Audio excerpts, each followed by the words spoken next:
दौलत बाप की लुटा दे उसे दीवानगी कहते हैं। जो बेटा दौलत बाप की लुटा दे उसे दीवानगी कहते हैं। पानी में आग लगा दे उसे जवानी कहते हैं।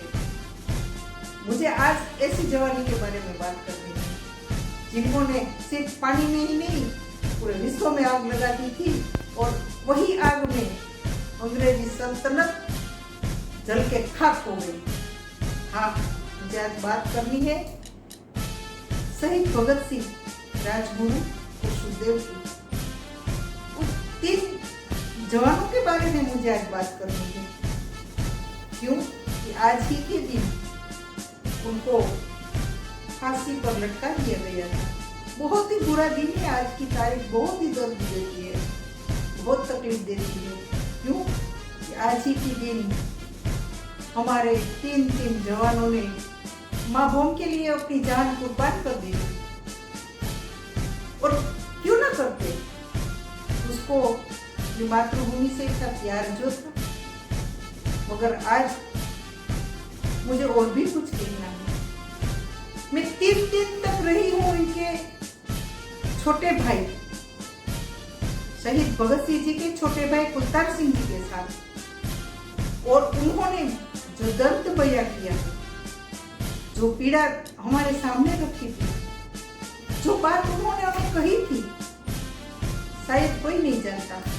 बहुत सारी बातें हुई थी हमारे बीच। आज मुझे लगता है कि आप सबके साथ शेयर करनी चाहिए। वो ऐसी बातें हैं, आंख नम कर देती है, दिल छलनी हो जाता है। वो ऐसी बातें हैं जी आज भी रो उठता है। क्यों हुआ हमारे युवाओं के साथ ऐसा? क्या किया था उन्होंने? यही नहीं कि उनको अपनी मातृभूमि से इतना प्यार था। क्या माँ बहन से प्यार करना कोई गुनाह है? नहीं। तो फिर भी इनको क्यों गुनहगार साबित करके फांसी तक लटका दिया गया? और बात इतनी सी थोड़ी ना है, मरना तो सबको है, मगर इस तरह की मृत्यु तो किसी नसीब वाले को आती है। मगर हम तो नसीब वाले भी नहीं कह सकते। क्या उम्र थी उनकी? क्या मरने के दिन थे उनके?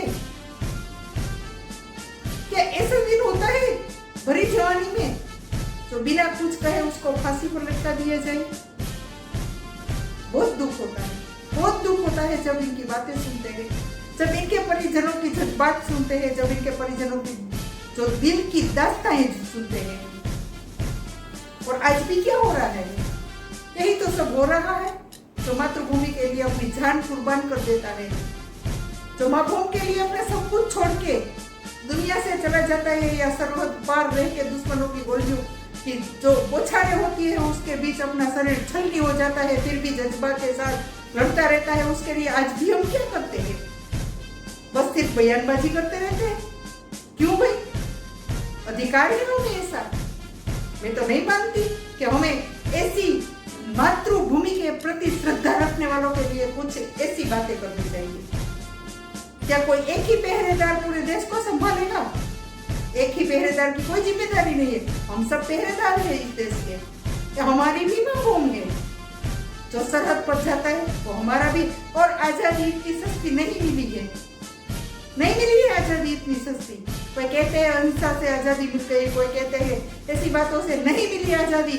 कई लाखों कुर्बान हो चुके हैं इस देश के लिए, और इस आजादी को बचाने की जिम्मेदारी अब हमारी है, प्रत्येक हिंदुस्तानी की है। और हिंदुस्तानी कैसा होना चाहिए? नारे थे इन जवानों के, वो बाजार में निकलते थे ना, तब नारा लगा के निकलते थे, हो जाएंगे कुर्बान हम अपनी मौत की आन पर, हो जाएंगे हम कुर्बान अपनी मौत की आन पर, मिटा देंगे दुश्मन को और जश्न मनाएंगे अपनी लाश पर हम देश की आजादी के। जश्न मनाएंगे हम अपनी लाश पर अपनी देश की आजादी के। ऐसे जज्बात लेके निकलने वाले नौजवानों के साथ क्या हुआ कोई नहीं जानता। मुझे बात करनी है कुलतार सिंह जी के बारे में। मैं थी उनके साथ, सुने मैंने उनके जज्बात। किसी से कोई फरियाद नहीं थी, कभी किसी से कोई शिकायत नहीं थी, कभी किसी से कोई गिला नहीं, किसी से कोई बात नहीं, मगर उनके शब्दों में इतनी फरियाद थी, इतनी दर्द भरी आवाज थी उनकी, तो उनकी आंख से आंसू सूख नहीं पाते थे, यही कहते रहते थे। जब भी बात करते थे, मेरा भगत बोलते थे तो दिल भराता था उनका। जब मेरे भगत के बारे में मैं बताता हूँ ऐसा कहते थे तो उनकी आवाज नहीं निकलती थी। भगत मेरा नहीं, सिर्फ उनका नहीं था, हमारा सबका था। और कुलतार सिंह जी ने हमें बताया था कि भगत ने 14 साल की उम्र में घर छोड़ दिया था, वो निकल पड़ा था घर से। और कुलतार सिंह जी ने भी 17 साल की उम्र में उनको भी कैद हो गई थी, और उन्होंने अपना कॉलेज का पूरा अभ्यास कैद में ही किया है, जेल में रह के ही उन्होंने अपना अभ्यास किया था। एक कुलतार सिंह जी का कहना था। और कुलतार सिंह जी की जो बातें मैंने सुनी है, मैं आज भी रो पड़ती हूँ। शायद मेरी बात सुन के आपके आंख में भी आंसू आ जाए तो कोई इसमें नई बात नहीं होगी। कुलतार सिंह जी ने कहा था, भगत राजगुरु और सुखदेव को जब फांसी देनी थी इसकी हमें खबर हुई, हमें पता चला, तो हम गए थे, बाबा गए थे हमारे गांधी के पास, पूरी रात पैर पकड़ के रोए थे। माफ करना, मैं गांधी की विरुद्ध बोलने जैसी ना मेरी हैसियत है, ना ही मेरी ऐसी कोई औकात है, और ना ही मैं गांधी को बदनाम करना चाहती हूँ। मगर जो सच्चाई को छुपाते हैं या सच्चाई अपनी जुबान से बयान नहीं करते, वो कायर होते। मैं कायर नहीं हूँ, क्योंकि मैं भी हिंदुस्तान की बेटी हूँ, मैं क्षत्रियानी हूँ, और क्षत्रियानी कभी कायर नहीं हो सकती है। और जब जब हमारी मातृभूमि के लिए माँ शक्ति कायर हुई है ना, तब जाके हिंदुस्तान किसी की गुलामी के तलवे के नीचे आया है, मगर अब नहीं आ सकता। जाग चुकी है हिंदुस्तान की मातृशक्ति, और क्यों न जागे। भगत सिंह की माँ का नाम था विद्यावती, जिनकी माँ का नाम ही विद्या हो, वो भला ज्ञान कैसे हो सकती है। और ऐसी विद्यावती के पेट जन्मे भगत सिंह जी ने इस देश को दिखा दिया है कि माँ कैसी होती है। मैं बताती हूँ कैसी होती है माँ, कुलतार सिंह जी के शब्दों में। कुलतार सिंह जी बता रहे थे मुझे, बेटी मेरे बाबा पूरी रात गांधी के पैर पकड़ के रोए थे, पूरी रात रोए थे। गांधी एक बार लिख दो, मेरा बेटा देशद्रोही नहीं है, मेरा भगत देशद्रोही नहीं है, वो उतना ही मातृभूमि से प्यार करता है, शायद तुमसे कहीं ज्यादा, किसी और से भी ज्यादा। वो अकेला ऐसा है जो अपनी माँ बहन के लिए जीता है, सबके साथ उनको भी जीने का अधिकार है। गांधी माफ कर दो, एक बार लिख दो, मेरा बेटा देशद्रोही नहीं है। उसका आंदोलन भी राष्ट्रभूमि के लिए है, माँ बहन के लिए है। एक कुलतार सिंह जी रोते रोते बता रहे थे मुझे, रो रहे थे भगत की याद में, रो रहे थे मेरा कुलतार सिंह जी, और बता रहे थे गांधी ने साइन नहीं किया। और बाबा सुबह सुबह जब घर आए तो माँ ने पूछा, अच्छा गांधी ने क्या कहा। बाबा ने पूरी बात बताई। जब बाबा ने बात बताई तो माँ ने सिर्फ इतना ही कहा था। माँ ने कहा था, अच्छा क्यों आप दुखी हो रहे हो, आपको दुखी नहीं होना है। मेरा भगत लड़ लड़ के थक गया है, माँ बॉम्ब की गोद में सोने जा रहा है, मेरा भगत मातृभूमि की गोद में आराम के लिए जा रहा है। आपको रोना नहीं है, मेरा भगत मरेगा नहीं, मेरा भगत मरेगा नहीं।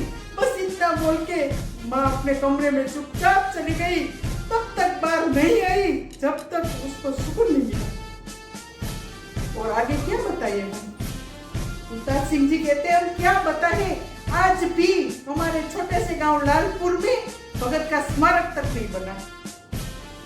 15 साल पहले की बात है, अभी बना हो तो मुझे पता नहीं, 15 साल पहले तक नहीं बना था। और कहते थे कि जब भी कोई आते हैं, कोई नेता लोग आते हैं, कोई बड़े लोग कहने के लिए जो बड़े होते हैं, ऐसे लोग आते हैं, वो हमारे परिजन को बुलाते हैं, हाथ में फूल के गुच्छ देते हैं, एक साल उड़ाते हैं, चले जाते हैं। अपने मतलब के लिए आते हैं, अपना मतलब पूरा होते ही चले जाते हैं। हमारे भगत के लिए आज भी स्मारक नहीं बना।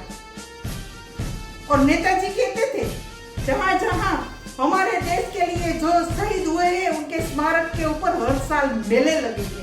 अरे जिनके स्मारक बनते ही नहीं है वहां मेले क्या खाक लगेंगे? कहां से लगेंगे मेले? जब उनके याद में कुछ होगा तब लगेंगे ना।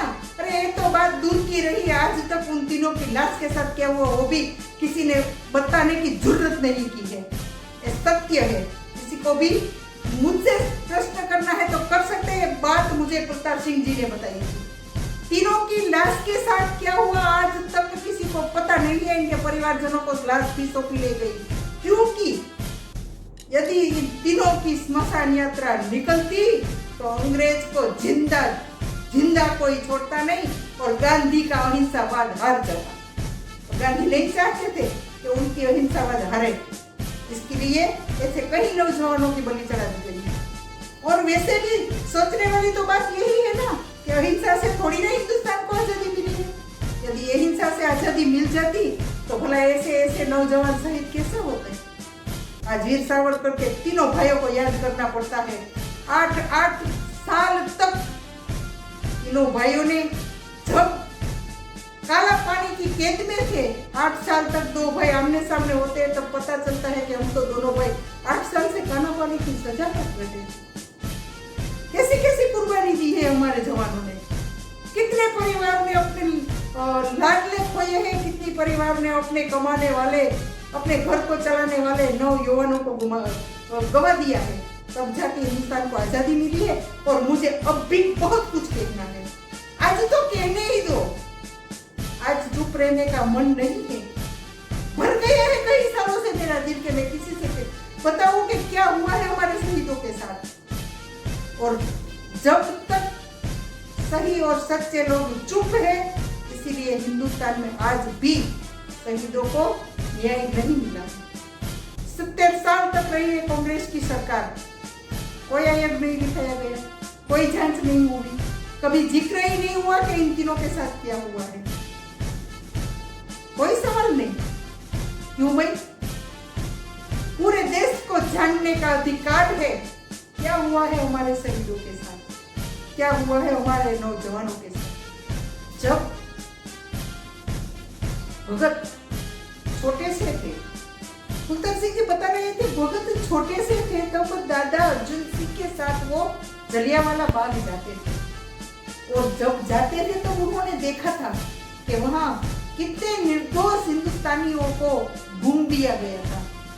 तब तो वहां से थोड़ी सी मिट्टी साथ में लेकर भगत घर आया और बोलता था, माँ मैं इस मिट्टी का ऋण अदा करूंगा, मैं कर्ज चुकाऊंगा अपने शहीदों का, इन अंग्रेजों को चीर के रख दूंगा।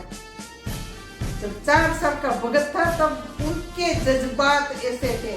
और क्यों न हो, क्योंकि तभी तो कहा जाता है ने कि अब सरफरोशी की तमन्ना अब हमारे दिल में है, देखना है जोर कितना बाजुए कातिल में है। हाँ, भगत को देखना था कितना जोर कातिलों में है। इतना जोर तो नहीं निकला कातिलों के बाजुओं में कि हमारे भगत को मार सके, क्योंकि आज भी हमारा भगत जिंदा है। और भगत ने अपनी माँ के लिए एक पैगाम भेजा था, मरूंगा नहीं माँ मैं मेरा शोक मनाना नहीं, मरूंगा नहीं माँ मेरा शोक मनाना नहीं, तेरा बेटा मरेगा नहीं मिटेगा नहीं, जो मरता नहीं उसका शोक किस बात का। फिर से आऊंगा मैं तेरी गोद में खेलने के लिए, तेरे गोद में सर रख के सोऊंगा मैं, तू माँ है भगत सिंह की, रोना तुझे आएगा नहीं, रोना नहीं है तुझे माँ, नहीं आना चाहिए। ऐसा संदेशा भगत ने अपनी माँ के लिए छोड़ा था। सोचिए जरा क्या बीती होगी उन माँ पर, जिनकी नस नस में इतना शौर्य है, उसकी जनता कितनी शौर्यवान होगी। तब जाके तो ये माँ कहती है, आप क्यों रोते हो जी, आपको रोना नहीं है। कहा था विद्यावती जी ने, मेरा बेटा लड़ लड़ के थक गया है, मेरा बेटा माँ भारती की गोद में सोने जा रहा है। ऐसा हिंदुस्तान की नारी ही बोल सकती है, एक आर्य माता ही बोल सकती है कि मेरा बेटा आज माँ भूमि की गोद में सोने जा रहा है। मेरा बेटा थक गया है लड़ लड़ के। हाँ, थका था मगर लड़ लड़ के नहीं, देश के अंदर रहे बेईमानों की बेईमानी नीति से थक गया था भगत अंग्रेजों से नहीं थका था कभी नहीं थका था, ऐसा कुलतार सिंह जी का कहना था। और बहुत कुछ किया था, बहुत सारी बातें हुई थी। उसका बेटा प्रवीण सिंह 15 साल पहले बोला था मेरे सामने कि दीदी हम आज भी यही चाहते हैं कि कश्मीर आजाद हो और कश्मीर के लिए लड़ना है तो हम सबसे आगे चलेंगे, हमारा सर कटवा के हम अपनी बॉर्डर पर सर के तोरण लगाएंगे। ये जज्बात होते हैं, ये वही लहू होता है